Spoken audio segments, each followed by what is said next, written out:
जय सिया राम। सब सुख लहे तुम्हारी सरना, तुम रक्षक काहू को डरना। ईश्वर की भक्ति का सच्चा रहस्य किसी संत की संगति, संत की वाणी सुनने के बाद ही स्पष्ट हो पाता है, वो रहस्य खुलता है। कई बार भक्तों का जोर साधनों पे होता है कि ईश्वर के लिए वो क्या कुछ अर्पित करने जा रहा है, उसने क्या कुछ भोग प्रसाद बनाया है ईश्वर की प्रसन्नता के लिए, हनुमान जी को क्या कुछ भोग लगाया जाए, इस पे ज़्यादा जोर रहता है। और बहुधा ये होता है कि उसमें भाव का लोप हो जाता है और भीतर का जो सूक्ष्म रूप से बैठा, कहीं मन के अतल गहराइयों में जो बैठा हुआ अहंकार है वो प्रमुख हो जाता है, जिसकी वजह से हमारी भक्ति पूरी नहीं हो पाती और उस पूजा का जो वास्तविक फल हमें प्राप्त होना चाहिए वो नहीं हो पाता। बाबा नीम करोली जी महाराज एक ऐसे अद्भुत संत हैं जो आज भी अपने भक्तों को प्रेरित करते हैं। और जब उनकी जीवन लीला चल रही थी, देह लीला चल रही थी, उस वक्त भी अपने बहुत सारे ऐसे कार्यों से, अपनी बातों से भक्तों को स्पष्ट कर दिया करते थे कि पूजा का वास्तविक अर्थ क्या है। अगर हम ईश्वर को कुछ अर्पित करते हैं तो उसका वास्तविक अर्थ क्या है। बात 1960 की है, 1960। 1960 में बाबा जी जब कैंची में रुके हुए थे, उस वक्त एक सज्जन उनसे मिलने आए और वो बड़े ही अमीर आदमी थे, धनी व्यक्ति थे। कुंदन लाल जी बिजनौर चीनी मिल, उत्तर प्रदेश का जो बिजनौर है, चीनी मिल के मालिक थे। बाबा जी की महिमा उन्होंने सुन रखी थी, बाबा जी की भक्ति भी करते थे, लेकिन खुद के धनवान होने का अहंकार सूक्ष्म रूप से भीतर इतना बैठा था कि वो निकल नहीं रहा था। तो 1960 में जब वो बाबा के दर्शन के लिए पहुँचे वहाँ कैंची धाम में, तो उन्होंने देखा कि वहाँ के जो पहाड़ी लोग हैं बहुत छोटी छोटी वस्तुएं ला करके, कुछ फल फूल ला करके बाबा को अर्पित कर रहे हैं और बाबा भी बड़े चाव के साथ खा रहे हैं। तो उनके भीतर का अहंकार जागा और उन्होंने बाबा से कहा कि बाबा आप हमारे आवास पे आइए, हमारे घर पे आइए। नैनीताल में भी एक मेरा घर है, नैनीताल वाले घर पे आइए, यहाँ से कोई ज़्यादा दूर भी नहीं है और हम आपका स्वागत वहाँ करेंगे, आप आ जाइए।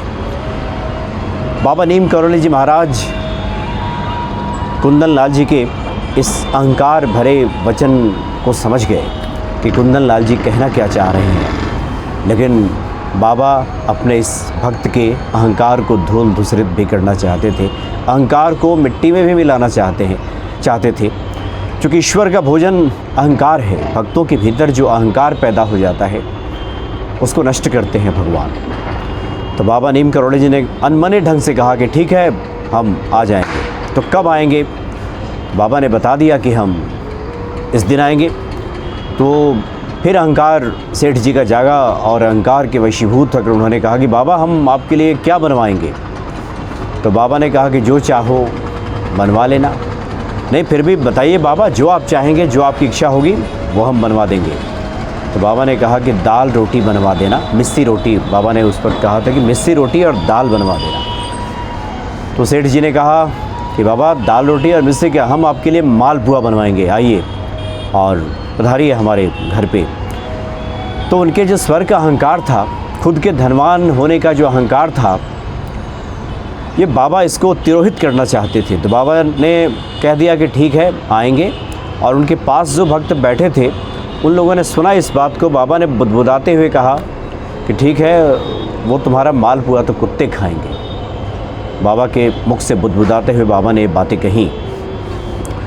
निर्धारित दिन, जिस दिन ये तय किया गया था कि बाबा पहुँचेंगे नैनीताल सेठ जी के घर पे, उस दिन सेठ जी ने मालपुआ की तैयारी कराई और बनवाया अपने घर पे और अपने ड्राइवर से कहा कि जाओ बाबा को लेकर के आओ, कार भेजी। अब बाबा की लीला, बाबा नीम करोली जी महाराज की ऐसी लीला हुई कि मूसलाधार बारिश होने लगी। पहाड़ी रास्ता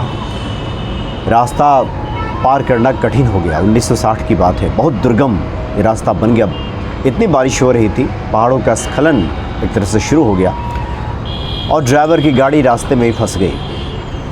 और इधर सब लोग सेठ जी के घर पे उन्होंने बड़े अपने मेहमानों को बुलवाया था अपनी शान शौकत दिखाने के लिए, और दिखाने के लिए कि देखिए अभी इस क्षेत्र में कि जो सबसे बड़े संत हैं वो हमारे घर पे आ रहे हैं और हम उनका स्वागत करेंगे, इस तरह का भाव सेठ जी के मन में था। तो बहुत से लोगों को उन्होंने बुलवाया था, अपने जो निकट के लोग थे जिन पे अपना वो रौब और अपने धनी होने का जो रौब है जो गांठना चाहते थे, उन सबको उन्होंने बुलवाया था वहाँ पे। सब इंतज़ार करते रह गए और आधी रात बीत गई, बारिश रुकी नहीं, बाबा आए नहीं। और बाबा ने जो कहा था कि वो जो मालपुआ है वो कुत्ते खाएंगे, ऐसा ही हुआ। भंडार गृह में न जाने किस रास्ते से 3-4 कुत्ते घुस गए और सब मालपुआ को तहस नहस कर दिया, सब तिरोहित कर दिया, सब नष्ट कर दिया। कुछ खाए, कुछ बर्बाद किया। इस तरह से पूरा शत विशत हो गया। तो सेठ जी के अहंकार को बाबा ने चकनाचूर कर दिया। क्योंकि ईश्वर को जो कुछ भी हम अर्पित करते हैं और भाव हमारा अगर ये हो जाता है कि हम इतने कुछ ईश्वर को अर्पित कर रहे हैं, हम ये बना कर लाए हैं, हम इतना कुछ चढ़ा रहे हैं भगवान को, और जैसे ही इस तरह के भाव आते हैं तो हमारी पूजा व्यर्थ हो जाती है। क्योंकि ईश्वर इन वस्तुओं के नहीं, वो तो हमारे भीतर का प्रेम है जो इन वस्तुओं के माध्यम से प्रस्फुटित होता है। ये वस्तुएं हमारे प्रेम को प्रस्फुटित करने का, प्रेम को उजागर करने का एक माध्यम भर है। मुख्य तो प्रेम ही है। अगर भाव से ईश्वर को हम कुछ भी अर्पित कर दें, जो कुछ भी हमारे पास है वो अर्पित कर दें, तो ईश्वर उसी में प्रसन्न हो जाते हैं। लेकिन जैसे ही ये भाव होता है कि हमने अर्पित किया है, हम सबसे बड़े भक्तों में से हैं जो ईश्वर को इतना कुछ अर्पित कर रहे हैं, वैसे ही जैसे ही ये प्रेम तिरोहित होता है और जैसे ही हमारा ये भाव बिगड़ता है, वैसे ही हमारी ये पूजा व्यर्थ चली जाती है। तो बाबा नीम करोली जी महाराज के स्पष्ट संदेश अपने भक्तों को था कि जो लोग भी ईश्वर को अर्पित करते हैं वो ये ना माने कि ये वो अर्पित करें, ईश्वर का ही दिया हुआ है और ईश्वर को ही हम अर्पित कर रहे हैं। ये भाव है हमारे, अपने भावों के प्रस्फुटन का ये माध्यम भर है।